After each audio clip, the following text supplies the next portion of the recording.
Alhamdulillah, kita panjatkan syukur kepada Allah Subhanahu Wa Taala kerana pada pagi ini, tengah hari ini dapat kita berkumpul untuk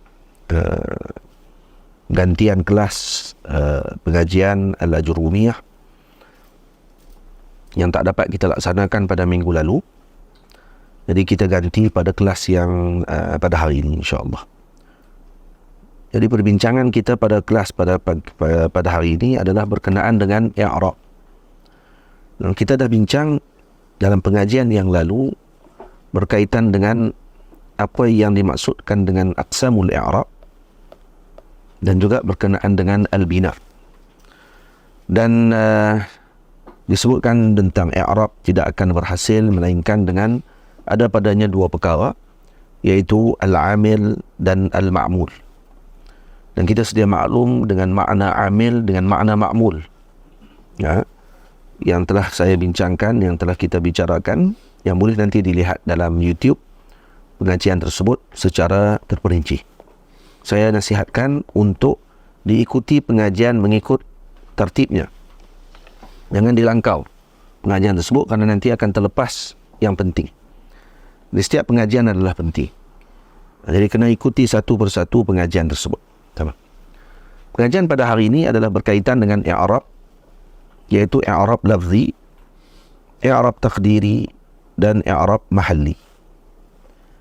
Ada tiga jenis i'rab yang kita akan pelajari pada hari ini, iaitu i'rab lafzi, i'rab taqdiri dan i'rab mahalli. Yang ini syarahan daripada matan al-Imam Ibnu Ajurrum radhiyallahu taala anhu, yang bila mana beliau menyebutkan al-i'rabu هو تغيير أواخر الكلم لاختلاف العوامل الداخلة عليها لفظا أو تقديرا، وأقسامه أربعة: رفع ونصب وخفض وجزم. فللأسماء من ذلك الرفع والنصب والجزم والخفض ولا جزم فيها، وللأفعال من ذلك الرفع والنصب والجزم ولا خفض فيها. Berkenaan dengan masih lagi dalam bahagian i'rab, iaitu i'rab terbahagi kepada tiga bahagian, iaitu i'rab lafzi, i'rab taqdiri dan i'rab mahalli. Contohnya kita lihat bagi perkataan ataupun contoh-contoh yang saya akan sebutkan ini. Boleh ditulis. Nah, jaa Zaidun. Jaa Zaidun. Contoh kedua, akrama Aliyun Zaida. Contoh ketiga, marra Bakrun bi Zaidin. Tamam. Saya tulis jaa Zaidun. Yang kedua, akrama Aliyun Zaida. Yang ketiga, marra Bakrun bi Zaidin. Jadi kita perhatikan dia punya contoh dia. Jaa Zaidun, akrama Aliyun Zaida, marra Bakrun bi Zaidin. Dan di sini perkataan Zaid dan Zaid berlaku perubahan pada baris akhirnya. Berarti perkataan Zaid berlaku perubahan pada akhir huruf, pada akhir kalimah Zaid tersebut. Nah, dan Zaid ini adalah mu'rab. Kenapa dalilnya mu'rab? Kita tahu kata dia adalah mu'rab kerana berlaku perubahan pada dal. Dia tidak sabit ataupun tidak tetap dengan satu baris sahaja. Maksudnya dia berubah-ubah. Terkadang jadi dengan dhammah, kadang menjadi fathah, dan terkadang menjadi kasrah. Tamam. Dan kita dapati bahawa alamat yang zahir pada dal tersebut dengan dhammah, dengan fathah dan dengan kasrah tersebut berlaku dengan jelas. Berlaku dengan jelas. Maka ini dinamakan dengan i'rab bagi kalimah tersebut dipanggil i'rab lafzi. Ya. Ataupun dengan i'rab al-zahiri. I'rab lafzi ataupun i'rab al-zahiri. Iaitu dengan makna an takuna alamatul i'rabu fihi malfuzatan. Apa makna i'rab lafzi ataupun i'rab zahiri? An takuna alamatul i'rabi, iaitu alamat i'rab tersebut fihi, pada lafaz tersebut malfuzah. Ya, ini disebutkan, dilafazkan. Jadi ini kebanyakan daripada lafaz-lafaz mu'rabat ataupun aksar mu'rabat kita akan dapati berada dalam contoh tersebut dengan i'rab lafzi. Jadi bila mana di hujung huruf ataupun di hujung kalimah yang mu'rabah tadi boleh dibaca dan diubah barisnya dengan pelbagai bentuk. Contoh ketika yang pertama ja'a Zaidun, itu Zaid dalam fa'il menjadi fa'il, maka i'rabnya fa'ilun marfu'un wa alamatu raf'ihi dhammatun zahiratun ala akhirih li'annahu ismul mufrad. Kemudian akrama Aliyun Zaida, Zaida jadi maf'ulun bihi mansubun wa alamatu nasbihi fathatun zahiratun ala akhirih li'annahu ismul mufrad. Dan kemudian marra Bakrun bi Aliin atau bi Zaidin, maka dia berada pada menjadi majrur, ini ism majrur, majrurun biba wa alamatu jarrihi kasratun zahiratun ala akhirih li'annahu ismul mufrad. Baik, kesemuanya tadi berlaku perubahan pada akhirnya dan jelas akhirnya tadi berlaku perubahan. Tamam. Begitu juga dalam firman Allah, bila Allah Ta'ala sebut khatamallahu ala qulubihim. Contoh, khatamallahu ala qulubihim. Kita sebut khatama fi'lun madhi mabni ala al-fath. Allah, khatamallahu, ini lafzul jalalah, fa'ilun marfu'un wa alamatu raf'ihi dhammatun zahiratun ala akhirih atau fi akhirih. Ala harfu jarrin mabni ala sukun, qulub, qulubihim ismin majrur biharfil jar. Tamam? Wa alamatu jarrihi al-kasrah zahirah fi akhirih. Jadi mana-mana yang barisnya tadi zahir, nampak boleh dibaca, qatamallahu ala qulubihim, ala qulubihim, maka ini dipanggil i'rab apa dia? Lafzi. I'rab lafzi. Sekarang kita tengok contoh yang kedua pula. Contoh yang kedua, ja'al fata, akrama Aliyun al-fata, marra Bakrun bil fata. Tengok. Kita tulis contoh tersebut. Ja'a al-fata, akrama Aliyun al-fata, marra Bakrun bil fata. Baik. Ja'a al-fata, akrama Aliyun al-fata, marra Bakrun bil fata. Ketiga-tiga fata ni dibaca dengan keadaan yang sama. Fata, fata, fata. Berlaku perubahan pada akhir? Tidak berlaku perubahan pada akhir. Nampak? Jadi kita dapati al-fata berlaku pada yang pertama. Sepatutnya dia, bukan sepatutnya, dia adalah fa'il. Kerana apa? Kerana dia berada setelah fa'il, setelah fi'il. Tapi yang berlaku masalah sini ataupun yang pelik kita di sini adalah tidak terdapat dhammah pada akhir fata. Tak terdapat dhammah pada akhir fata. Dan kemudian yang kedua, akrama Aliyun al-fata, al-fata pula berada pada i'rab maf'ul, maf'ulun bihi. Tetapi jadi pelik juga kita kerana tidak ada fathah. Seperti tadi contoh ja'a akrama Aliyun Zaida, dan ini ada fathah. Sekarang ni akrama Aliyun al-fata, fata tidak ada fathah pada. Tamam. Kemudian yang ketiga pula berada pada jar. Dan pun tidak ada juga alamat jar kepada akhir kalimah fatha tersebut. Jadi di sini kita dapati ataupun kita ketahui bahawa alamat yang ada pada akhir fatha tersebut adalah muqaddarah.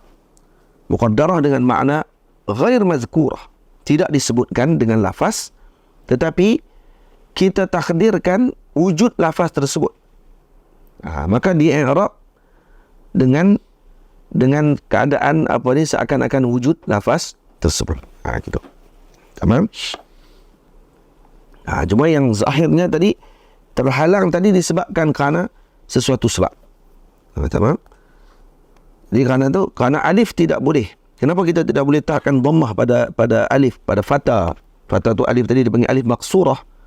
Kenapa tak boleh letakkan? Kerana mustahil untuk didhammahkan di atasnya. Mustahil difathahkan di atasnya.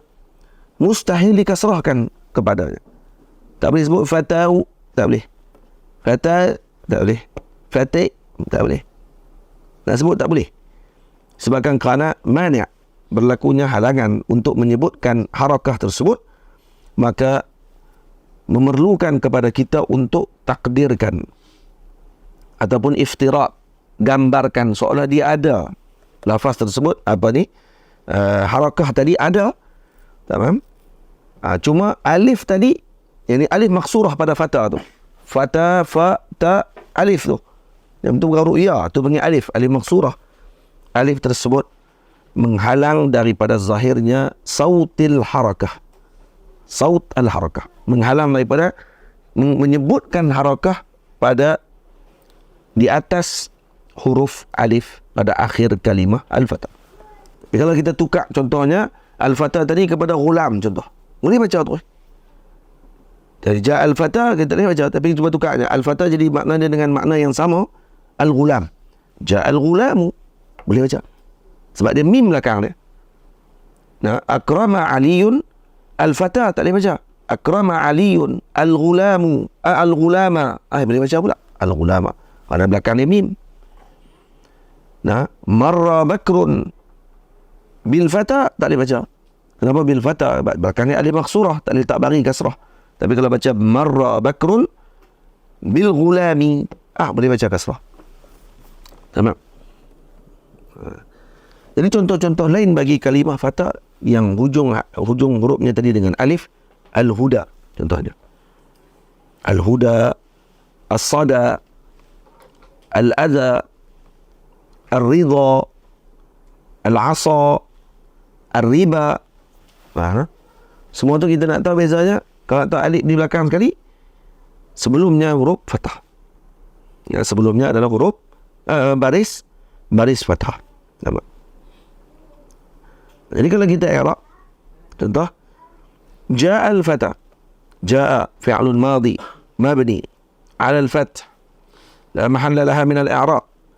Al-fatah fa'ilun marfu'un wa 'alamatu raf'ihi dhammatun muqaddaratun aw dhammatu al-muqaddaratu fi akhirih.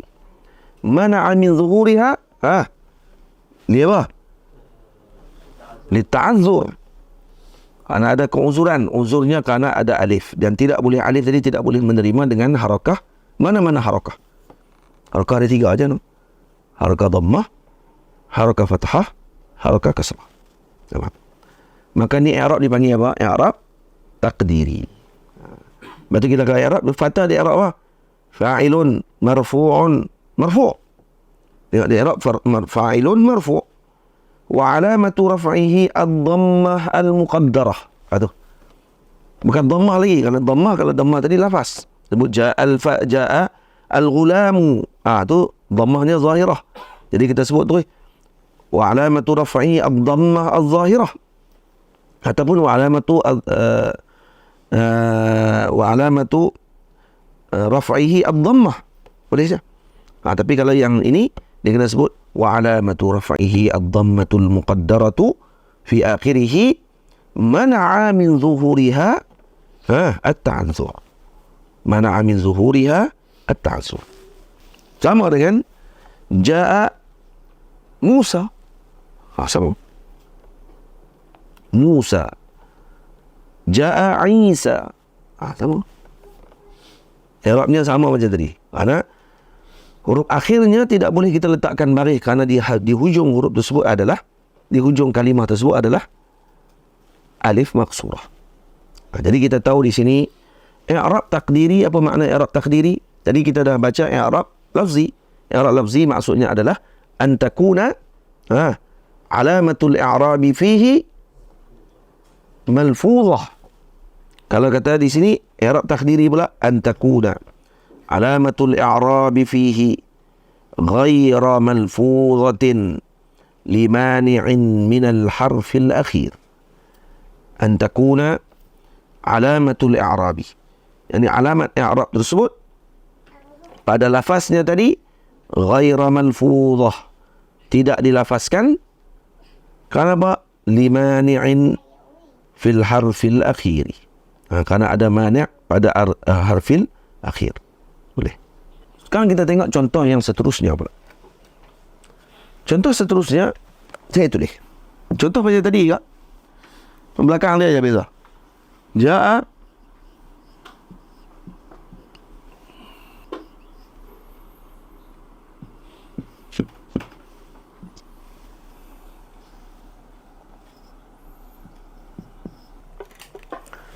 Ja'a haula'i.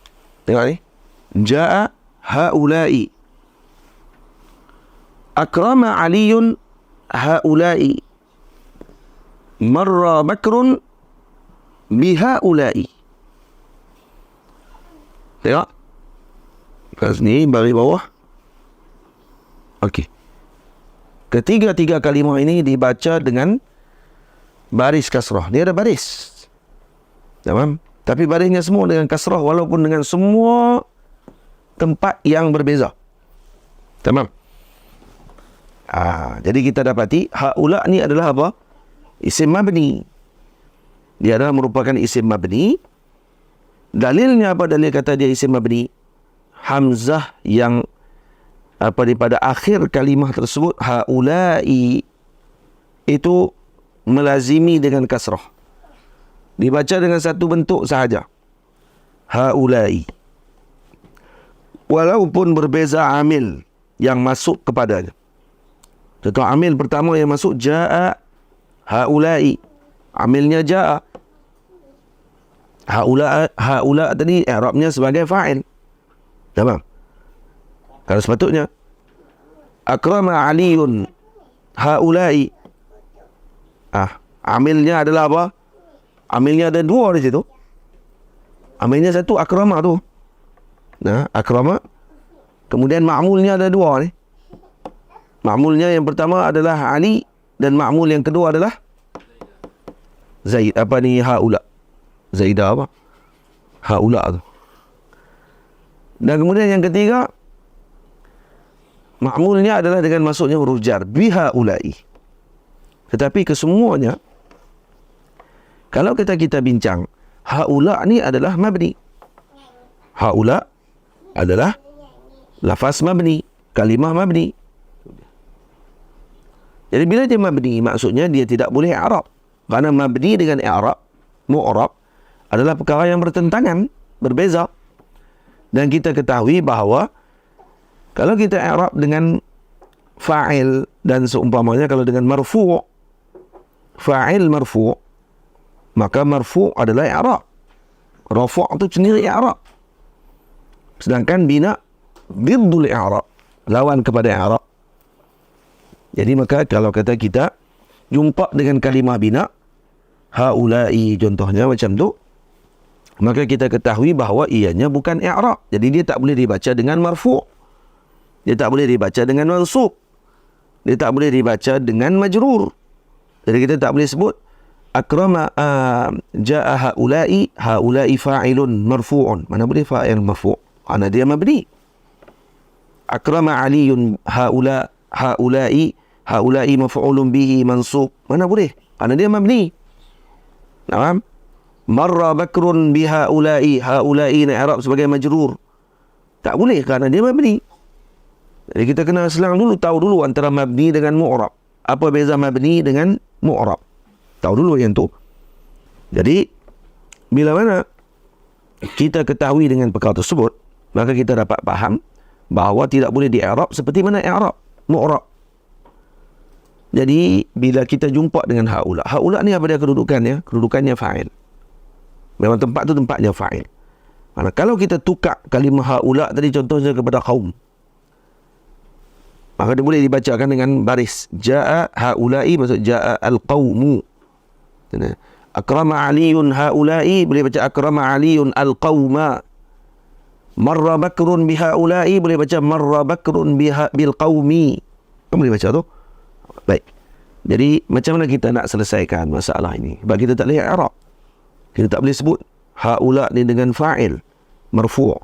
Jadi macam mana kita nak selesaikan? Kita tak boleh sebut haula pada contoh kedua akrama aliyun haula'i dengan makna ianya adalah mansub atau maf'ulun bihi mansub. Dan yang ketiga tidak boleh i'rab dengan ismu majrur kerana dia mabni. Maka kita i'rab dia dengan i'rab mahalli. I'rab mahalli dengan cara dengan bagaimana? Dia berada pada mahal fa'il. Sekarang ni haula itu yang pertama, ja'a haula'i ini kedudukannya pada tempat fa'il. Nah, tempat fa'il. Maka bila kita i'rab, maka kita akan i'rab dia dengan ismun mabni dulu. Kena terang dia mabni dulu. Ismun mabni 'alal kasri fi mahalli raf'in fa'il. Dia fi mahalli raf'in fa'il. Contoh kedua, akrama aliyun haula'i. Haula'i yang kedua dia panggil ismun mabni 'alal kasri fi mahalli nasbin maf'ulun bihi.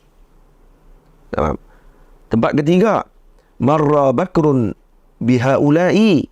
Haula'i yang ketiga dia panggil apa? Ismun mabni lagi. Kalau mabni kita sebut ism mabni dulu. Ismun mabni 'alal kasri fi mahalli jarrin majrur, ismun majrur. Nah, tamam. Macam tu. Sehinggalah selesai. Jadi kita tahu kata, rupanya i'rabnya i'rab mahal. Tempat dia tu duduk di mana? Dia mabni dan di mana tempat duduk dia pada waktu tersebut, maka dia i'rab dia dengan mahalnya pada waktu itu. Maka i'rab mahalli, ta'rifannya apa dia? An takuna alamatul i'rabi fihi ghaira malfudhatin. Alamat i'rabnya yang ada pada lafaz tersebut tidak disebutkan. Kenapa? Linshighalil kalimati bil bina. Kerana waktu itu kalimah itu adalah kalimah bina, mabni. Disebabkan kalimah itu mabni, maka dia tidak boleh di-i'rab. Bukan dia tak boleh i'rab pada hujungnya, sebab dia boleh dibaca pada hujungnya, tapi hujungnya tidak boleh berubah. Nah, hujung kalimah tadi bukan tak boleh dibaca. Dia bukan sama macam tadi i'rab takdiri. I'rab takdiri tak boleh baca kerana ada uzur. Di sini i'rabnya i'rab apa? I'rabnya kerana dia boleh dibaca di hujungnya, tapi dia bukan kalimah i'rab. Dia kalimahnya mabni. Mabni ni maknanya apa dia? Luzum halah wahidah. Dia akan lazim dengan hal keadaan yang sama saja dalam semua keadaan i'rabnya. Kalau dia i'rab macam mana sekalipun, maksudnya dia akan lazim dengan keadaan huruf yang sama. Maka dia bukan lagi dengan i'rab lafzi dan dia bukan dengan i'rab takdiri. Dia i'rab dengan apa? I'rabul mahalli. Lepas ni kalau jumpa saja isim apa ni yang mu'rab, dia ada dua keadaan. Sama ada dia i'rabnya tadi dengan i'rab lafzi ataupun i'rabnya dengan i'rab takdiri. Tapi kalau jumpa dengan isim mabni, maka kita tahu kata ianya i'rabnya mesti dengan mahalli. Artinya dengan mahal. Boleh? Sekarang apa beza antara i'rab takdiri dengan i'rab mahalli? Nah, dengan keadaan kedua-duanya tidak zahir padanya alamat i'rab. Boleh? Jadi bezanya yang pertama, takdiri itu berlaku pada akhir huruf. Yakunu fil harf al-akhir. Yang berlaku pada akhir huruf tadi apa dia? Mani'un. Ada halangan untuk menzahirkan lafaz ataupun harakah i'rab. Harakah ataupun harakatul i'rab tadi. Terhalang ni kalau pada i'rab takdiri. Apa beza i'rab takdiri dengan i'rab mahalli? Kena nampak bersama saja. Kedua-duanya tidak boleh dibaca dia punya baris dia tu dengan keadaan yang asal. Dia tak boleh baca dengan waktu ketika rafa' dibaca dengan dhammah. Waktu ketika nasab dibaca dengan fathah. Waktu ketika jar dibaca dengan kasrah. Tak. Jadi kita kata i'rab takdiri berlaku halangan pada huruf akhirnya kerana adanya sesuatu yang menyebabkan berlaku halangan tersebut. Karena di hujung akhir huruf tadi ada alif maksurah. Sedangkan mahalli tidak ada halangan padanya. Contoh haula'i, ini boleh ke sebenarnya kalau kita baca. Kalau kita tak tahu kata dia kalimah mabni contohnya. Ja'a haula'u, boleh baca. Akrama Aliyun haula'a. Macam boleh baca ya. Marra Bakrun bihaula'i. Tu. Kita katakan boleh baca tu. Ni maksudnya orang ni tidak melihat dengan apa yang disebut oleh Arab. Haula itu dikekalkan dengan baris yang sama. Haula'i, haula'i, haula'i. Yang ketiga-tiga keadaan. Jadi dia tidak ada halangan pada kalimah tersebut. Tetapi Arab melazimi dia dengan kasrah. Maka dia baca dia dengan kasrah. Dia tidak boleh menerima perubahan. Keadaan dia mesti bina, mesti satu tu saja. Dibaca haula'i, haula'i, haula'i. Itu bezaan pertama di antara i'rab takdiri dengan i'rab lafzi. Perbezaan kedua, Alif Najmi, itu dia. I'rab takdiri alamatnya muqaddarah pada huruf akhir. Alamat yang muqaddarah tadi pada huruf akhir. Manakala i'rab mahalli pula, kita tidak takdirkan harakah pada huruf akhir. Tetapi kita jadikan i'rab tadi pada mahal kalimah seluruhnya. Haula itu seluruhnya tadi adalah fi mahalli raf'in. Tamam? Bukan pada huruf akhir sahaja. Huruf i'rab takdiri kita takdir pada huruf akhir. Al-fata pada huruf akhir fata tu. Alif maksurah tu yang kita takdirkan. Tamam? Tapi kalau haula'i kita bukan takdirkan pada akhir tu. Haula bukan pada hamzah tu. Tapi kita takdirkan, kita i'rabkan pada mahalnya terus semua. Al-kalimah bi akmaliha. Kalimah tu sendiri kita takdirkan kesemuanya sekali. Faham? Maka kita ringkaskan, kita dapat simpulkan bahawa kalimah mu'rabah akan terbahagi kepada dua i'rab, sama ada i'rab lafzi ataupun i'rab takdiri. Manakala kalimah mabni akan berlaku padanya i'rab mahalli. Faham? Kalau dia duduk pada tempat kalimah tadi, kalimah i'rab sama ada rafa', nasab, jar ataupun seumpamanya, maka dia di-i'rab dengan pada ketika tersebut dengan mahal. Fi mahalli kada. Fi mahalli kada. Itu keadaan dia. InsyaAllah kalau kita dapat faham itu dengan baik, maka kita dapatlah pengetahuan baru tentang masalah i'rab yang berbeza tersebut. Ada i'rab yang bersifat takdiri, ada yang bersifat lafzi ataupun zahiri, dan ada yang bersifat mahalli. Maka perhatikan semula dengan baik, insya-Allah kita akan dapat faham masalah tadi dengan elok, insya-Allah. Jadi nanti kita akan pembahasan yang akan datang, kita akan bincangkan berkenaan dengan masalah tentang huruf dan seumpamanya. Jadi setakat dulu. Qul qawli hadza astaghfirullahal azim li wa lakum. Assalamualaikum warahmatullahi wabarakatuh.